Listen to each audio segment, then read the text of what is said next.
Welcome back to Prep Classes. Today we'll finish the first chapter of ICT with the last part. So let us begin with the last part of ICT chapter 1. The topic is instructional media. Instructional media refers to the various tools and resources used to facilitate teaching and enhance the learning experience. These medias can support educator in presenting content more effectively and help learners engage with and understand the material better.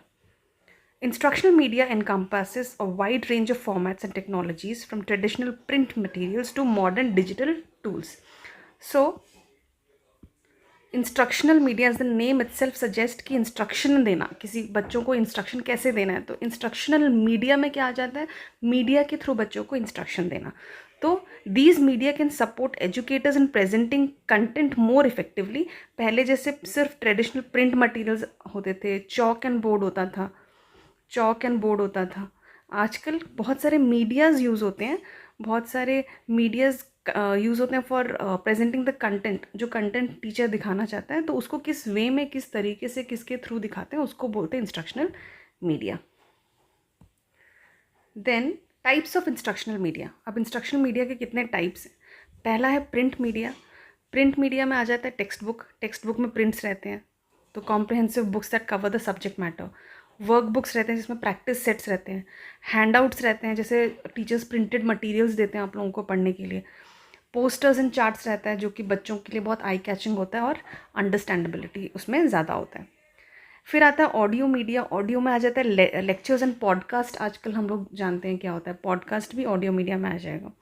Radio में जो programmes होते हैं, और audio books भी available होते हैं आजकल play store में, तो ये सब हमारे आ जाते हैं ऑडियो मीडिया में. Then comes multimedia. मल्टीमीडिया में आ जाता है animation and simulations, dynamic content that demonstrates complex process और scenario in an engaging way. Animations के थ्रू हम लोग कॉम्प्लेक्स जो टॉपिक्स हैं उनको कवर कर सकते हैं.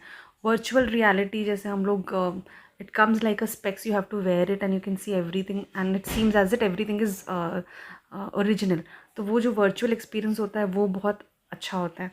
Augmented reality technology that overlays digital information into physical world, enhancing real life interactions with educational content. और AR जो होता है ऑगमेंटेड रियलिटी, उसमें आप इंटरेक्शन कर, आपको लगेगा आप किसी के साथ इंटरेक्ट कर रहे हो, जो कि एक्चुअली वर्चुअल होगा. तो वो भी बहुत ज़्यादा यूज़ कर सकते हैं बच्चों को और ज़्यादा किसी टॉपिक के बारे में समझाने के लिए. फिर आता है काइनेस्थेटिक मीडिया, जिसमें एजुकेशनल गेम्स आते हैं, games that promote learning through interaction and problem solving. Games जैसे जिसको हम लोग बोलते हैं play way method of teaching. फिर आता है models and manipulatives, physical objects और tools use to demonstrate concept such as geometric shapes और साइंस किट्स. तो जैसे साइंस का प्रोजेक्ट होता है या फिर मैथ्स के मॉडल्स होते हैं, सोशल स्टडीज़ में भी होते हैं, तो वो सब जो होता है उसको बोलते हैं हम लोग kinaesthetic media. Now functions of instructional media. इसके फंक्शन क्या है. पहला है एनहांस अंडरस्टैंडिंग. अंडरस्टैंडिंग बढ़ाने के लिए हम यूज़ करते हैं इंस्ट्रक्शनल मीडिया, जिसमें विजुअल क्लैरिटी होती है, बच्चों का एंगेजमेंट बहुत ज़्यादा रहता है. तो एनहांस करने के लिए, अंडरस्टैंडिंग को और ज़्यादा एनहांस मतलब बढ़ाने के लिए हम लोग यूज़ करते हैं instructional media. Supports different learning style. अब हर बच्चे का लर्निंग स्टाइल इज़ डिफरेंट. कोई स्लो लर्नर होता है, कोई स्पीड लर्नर होता है, तो उसके हिसाब से they can use the multimedia according to their understanding. जैसे कोई सुन के जल्दी समझता है, कोई देख के जल्दी समझता है, तो उसके हिसाब से हमें बच्चों को समझना है और उनको सपोर्ट करना है with different learning styles. Then comes facilitates access to information. जब हम लोग छोटे थे तब इंटरनेट का इतना कुछ था नहीं फैसिलिटी, तो हमें कुछ जानना होता था, we use to go to library, we use to read like an number of books. सिर्फ एक पर्टिकुलर टॉपिक के बारे में समझने के लिए हमें 3-4 बुक्स रेफरेंस करना पड़ता था.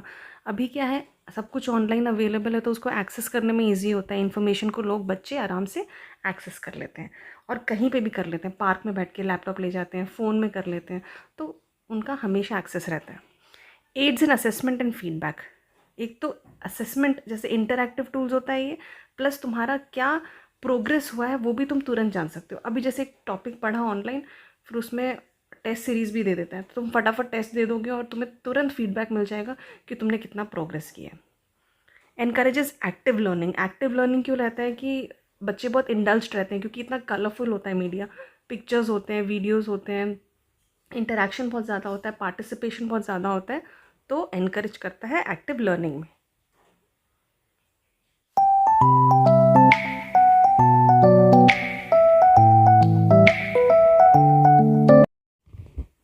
अब concept of ICT, information and communication technology जो होता है, जैसे हमने स्टार्टिंग से पढ़ा, वो टेक्नोलॉजी है जो कि हम बच्चों के सामने यूज़ कर सकते हैं, उनको पढ़ाने में और पढ़ाई को और ज़्यादा इंटरेस्टिंग बनाने में यूज़ कर सकते हैं।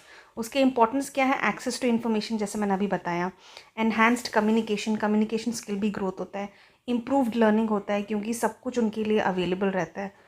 इंक्रीज्ड एफिशिएंसी इंक्रीज़ होता है, ज़्यादा टाइम वेस्ट नहीं होता, उनको जो आर्टिकल चाहिए वो फटाफट उसके बारे में सब इन्फॉर्मेशन निकाल लेते हैं और एफिशिएंसी उनका उसके हिसाब से बढ़ जाता है।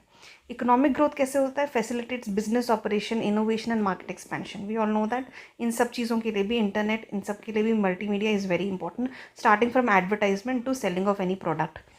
बेटर हेल्थ केयर कैसे हो गया? क्योंकि supports telemedicine, electronic health records and improve patient care, और कितने सारे मशीन्स भी हैं, तो वो सबके वजह से बेटर हेल्थ केयर भी हो रहा है। सोशल इंक्लूजन कैसे हो रहा है? डिजिटल लिटरेसी जो है वो गांव तक भी, एकदम रिमोट एरिया में भी आजकल लोगों के पास फ़ोन और इंटरनेट सब है, तो उसके वजह से इंक्लूजन हो रहा है, social inclusion. Need of ICT for students, teacher and parents. अब आईसीटी स्टूडेंट के लिए क्यों इंपॉर्टेंट है, टीचर के लिए क्यों इंपॉर्टेंट है और पेरेंट्स के लिए क्यों इंपॉर्टेंट है, वो हम लोग अलग अलग सेगमेंट्स में पढ़ेंगे। तो पहले स्टूडेंट के लिए क्यों है? Access to information, again the same topic. Interactive learning होगा, बेटर कोलैबोरेशन होगा, मतलब ग्रुप एक्टिविटीज़ बेटर होगा, डिजिटल स्किल उनका बढ़ेगा, जो कि बहुत इंपॉर्टेंट है आजकल।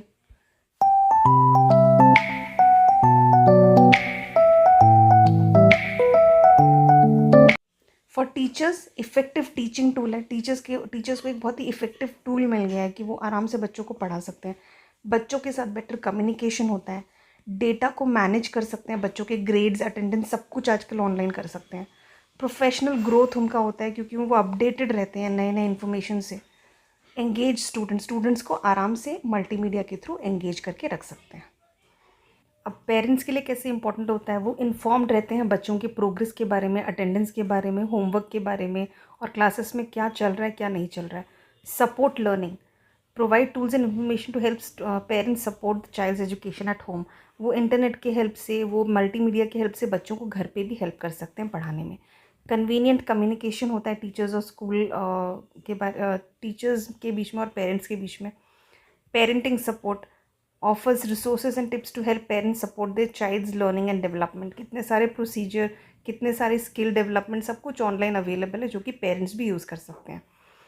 Community connection connects parents with school events and the broader school community through online platform. जैसे व्हाट्सएप ग्रुप होता है पेरेंट्स का, तो उन सब की वजह से उनका एक कम्युनिटी कनेक्शन भी रहता है।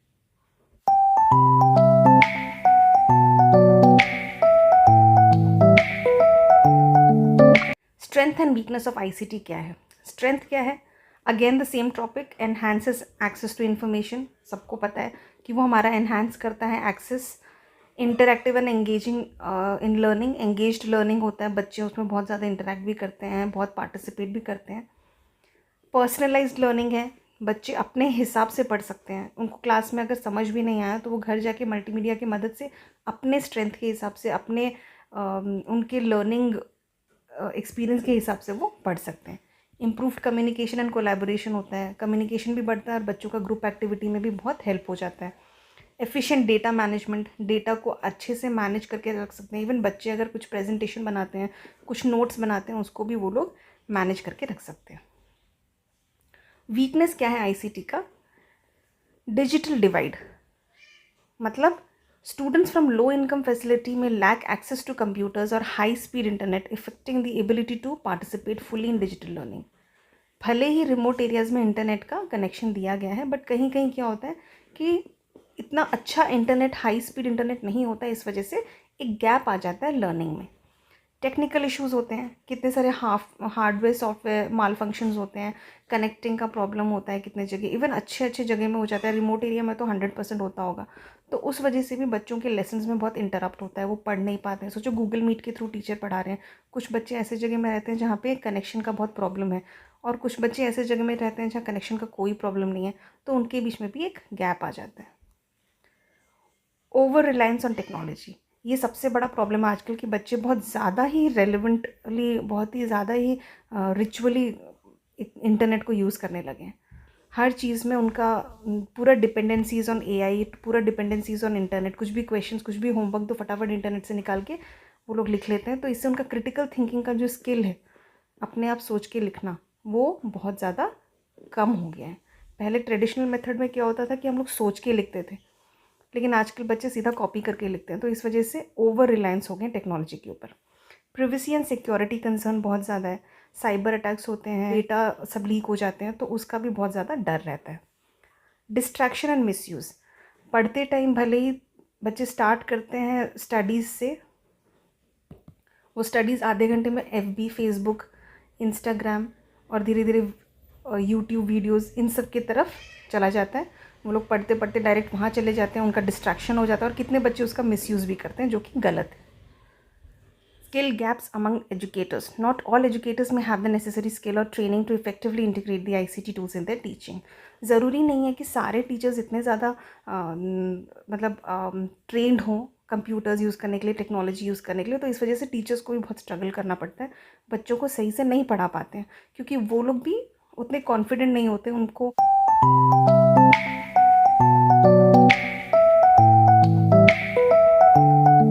इतना कॉन्फिडेंस नहीं होता कि वो टेक्नोलॉजी यूज़ कर सकते हैं। फिर है कॉस्ट मेंटेनेंस। अब हर कोई इसका कॉस्ट जो होता है, मेंटेनेंस का कॉस्ट होता है। एवरी मंथ आप नेट का एक पैकेज डालो, फिर उसका भी रेट हमेशा फ्लक्चुएट होता है। तो हर कोई उसको, उस बजट को मेंटेन कर सकता है नहीं, वो भी बहुत डिपेंड करता है। फिर आता है role of ICT in modern education.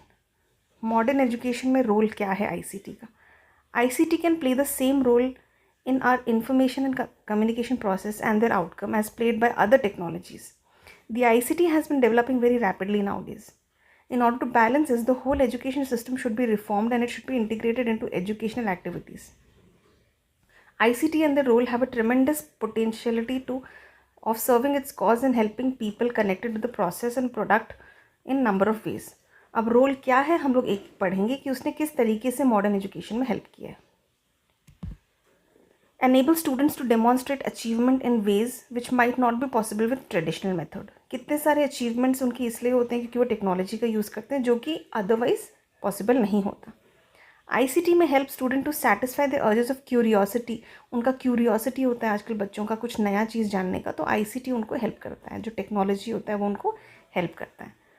ICT enhance करता है क्वालिटी ऑफ एजुकेशन और interaction between teachers and students. It acts as and provides students and teachers with new tools that enable improved learning. Improved learning नहीं, improved teaching भी बहुत होता है. ICT improves quality and structure of syllabi by enforcing competency and performance based approach towards it. Even वो बच्चों की quality of पढ़ाई में भी बहुत ज़्यादा फ़र्क लाता है. Access to learning program anytime convenient to learners. Learners can at any time place to log on. तो कहीं पे भी conveniently वो टेक्नोलॉजी यूज़ कर सकते हैं. टीचर्स को सफिशिएंट हेल्प मिलता है बिकॉज ऑफ ICT, टॉपिक्स को कवर करने का, अपने आप को अपडेट करने का. To increase variety of educational services and medium, it improves the learning process through the provision of more interactive educational materials जो होते हैं, उस वजह से उनका कम्युनिकेशन स्किल भी बढ़ता है, लर्निंग स्किल भी बढ़ता है. फिर आता है की challenges of ICT in school education. अब चैलेंजेस क्या है ICT के? स्कूल में ICT अगर हमें चाहिए तो क्या क्या प्रॉब्लम्स होने के चांसेस हैं? अवेलेबिलिटी हर जगह नहीं होता है. लैक ऑफ नॉलेज, टीचर्स का भी नॉलेज होना बहुत ज़रूरी है, सबको सेम नॉलेज हो वो ज़रूरी नहीं है. कल्चरल चेंजेस हर कोई एक्सेप्ट नहीं करता है. इनसफिशिएंट फंड, स्कूल में उतना फंड होना ज़रूरी है कि वो ICT इंस्टॉल कर सकें. लैक ऑफ ट्रेंड टीचर, जैसे नॉलेज नहीं हो सकता है, ट्रेनिंग भी ना हो तो उनको ट्रेनिंग भी देना पड़ता है. पेस ऑफ चेंज, आज एक टेक्नोलॉजी है कल दूसरा टेक्नोलॉजी है, तो कैसे स्विच करना है, कैसे, उसमें भी कितने खर्चे होते हैं, उसमें भी कितना कुछ उनको सोचना पड़ता है. तो पेस ऑफ चेंज क्योंकि आजकल बहुत ज़्यादा है, उस वजह से भी प्रॉब्लम होता है. लैक ऑफ टाइम, क्लासेस में ही इतना टाइम लग जाता है कि अगर वो डिजिटल बोर्ड दिखा के पढ़ाना शुरू करें तो सिलेबस ख़त्म नहीं होता है. लैक ऑफ इक्विपमेंट्स, कितने स्कूल्स में इक्विपमेंट्स अभी तक भी अवेलेबल नहीं है, चाहे वो वाइट बोर्ड हो चाहे वो डिजिटल बोर्ड. चेंज प्रोसेस, जो चेंज होता है प्रोसेस में पढ़ाने का, हमेशा चेंज होता है. इवन हमारा जो एजुकेशन सिस्टम है वो हमेशा चेंज होता रहता है, तो उस वजह से भी स्कूल एजुकेशन सिस्टम में प्रॉब्लम होता है. तो ये उसको मैंने एक्सप्लेन किया है. अवेलेबिलिटी बताया है, लैक ऑफ नॉलेज टीचर्स का, Cultural changes. A large population of educational software produced in the world market is in English also. But in India, where English is not the first language, this represents a serious challenge while using ICT. Insufficient fund, जैसे मैंने बताया, उतना resources उतना ताकि hardware software सब कुछ school में भी इंस्टॉल कर सके, प्लस टीचर्स अपने पास भी अपडेट कर सकें. Lack of time, as I told you, heavy load of work, heavy load of syllabus, जिस वजह से हमेशा टेक्नोलॉजी यूज़ करना is not possible. Pace of change in 21st century modern education structures, staffing and ways of operating have a strong momentum that is not easy to halt or redirected. Competency, skills, ये सब change होते रहते हैं, तो इस वजह से change की वजह से भी प्रॉब्लम होता है. लैक ऑफ ट्रेन टीचर, हमारे पास ट्रेंड टीचर्स की कमी है. लैक ऑफ इक्विपमेंट जैसे कंप्यूटर, प्रिंटर, स्कैनर, जैसे मैंने यहाँ पे मेंशन किया, इन सब का availability is very important. Change process. The highest barrier to integration of information and communication technology into teaching learning process is the change as such. जितना changes होते हैं टेक्नोलॉजी में उतना ज़्यादा प्रॉब्लम होता है. So here we finished the chapter. This was the last part, fourth part of ICT. Thank you for watching Prep Classes. Stay tuned for more videos.